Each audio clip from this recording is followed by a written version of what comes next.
Hey, what's going on everybody? It's ETAPRIME back here again. This is going to be a quick one, but I really wanted to talk about and kind of get your opinions on the upcoming Android handheld that Razer is releasing, known as the Razer Edge. As making this video, the announcement hasn't been live for more than 24 hours, but they did announce it at RazerCon, and we did get some leaks a few weeks back. And with those leaks, it was basically Razer partnering up with Verizon for a handheld console. And yeah, they will be releasing a 5G version of the Razer Edge, but I kind of wanted to take a look at it, kind of go over the specs and pricing on this thing, and get your opinions on this upcoming handheld device, whether, it's something you'd be interested in or something you're going to skip altogether.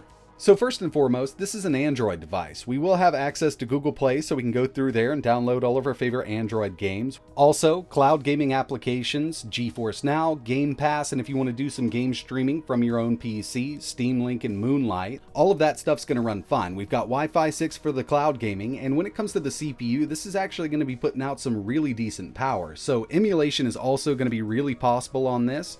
PS2 games, Wii, GameCube. If we've got a decent working emulator that works on something like the Snapdragon 888, this is just going to run it even better given the power that this thing's putting out. And if you take a look at this guy, he's really happy with the device. So, it might be performing really well for him. Not exactly sure what he's playing there, but he does look like he's having a great time. And if you head over to the Razer website right now, you can actually reserve it. And just taking a look at the device, you can see that we've basically got that Razer Kishi V2. This is actually known as the Razer Kishi V2 Pro. I'm not sure if they're going to be selling this separately or not. But coming down a little bit, we get a little more information.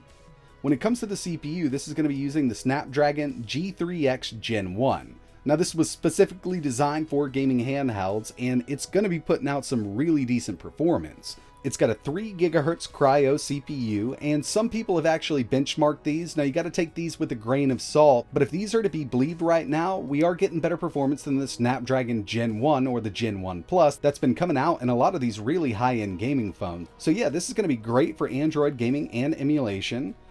They will be offering a 5G version, I guess, along with Verizon. So if you're on the go, you could definitely play this thing with 5G. You could use your favorite cloud streaming apps, but remember, they're also offering a Wi-Fi version, and it does have Wi-Fi 6 built in. If we scroll down a little more, this does have active cooling. I'm not sure if it's listed here, but yeah, it does have a built-in fan, so it can keep that CPU cool and not thermal throttle under long periods while playing your favorite games. It's got a 6.8-inch, 144Hz AMOLED display, which should look really good. I know they showed some off, and everybody was saying that the screen looked amazing on it. I'm a huge fan of AMOLED, so there's no doubt this thing's going to look great to me. Obviously, Android, PC, Xbox, and cloud gaming. When they say PC, they're talking about Steam Link because this is going to be running Android. It's not going to run Windows. They state that this is going to be powered by the Razer Nexus app, so I'm guessing that's kind of the launcher they're going to be using with it. If you've got the Razer Kishi V2, then you're probably familiar with this app. It's not bad. It's actually a nice little front end. Personally, I haven't done much customization with it, but hopefully they do add those features for this unit here. That way we could set it up with all of our side-loaded apps and everything like that. 8 GB of RAM, which is plenty for an Android device. I know these are coming out with like 16 and 18 gigs of RAM. That's super overkill and really a marketing ploy. It's got a 6.8-inch AMOLED display and that powerful Snapdragon CPU. But when it comes down to it, price is going to play a major factor in how this thing performs on the market or whether you're going to pick one up or not. And they do have the pricing listed here. They've got a couple different versions. Now, as making this video, the 5G version isn't out. We're not exactly sure how much that's going to be. So the base Wi-Fi version is $399. We've got 128 gigabytes of internal storage, and it will support up to a 2 terabyte card. There's a Founders Edition, and as far as I can tell, I'm not sure if it's going to be a different color scheme or not.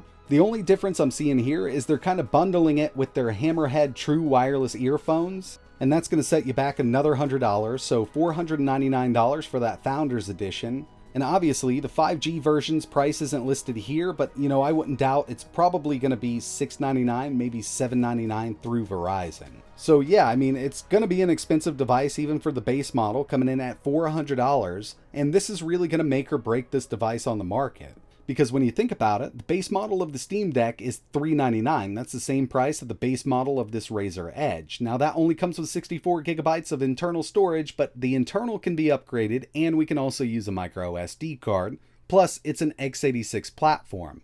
Runs Linux out of the box, but if you wanted to, you could install Windows on it. And I've actually done a video running Android on the Steam Deck. It didn't perform bad at all. Now, I definitely want to test out this new CPU and the Razer Edge. I'll probably end up picking one up, but I'd like to know from you guys, is this something you'd be interested in at this price point? Are you going to skip it? Are you going to think about it, put it on a wish list, or just maybe pick up a Steam Deck or another x86 handheld and call it a day? But yeah, I wanted to make this video real quick because I'm kind of interested in this device. I do love these Android handhelds, but the price on this is a bit high when you compare it to some of the other great stuff that's on the market right now. But that's going to wrap it up for this one. Let me know your thoughts in the comments below, and I'm definitely going to try to get my hands on one to do some testing. But like always, thanks for watching.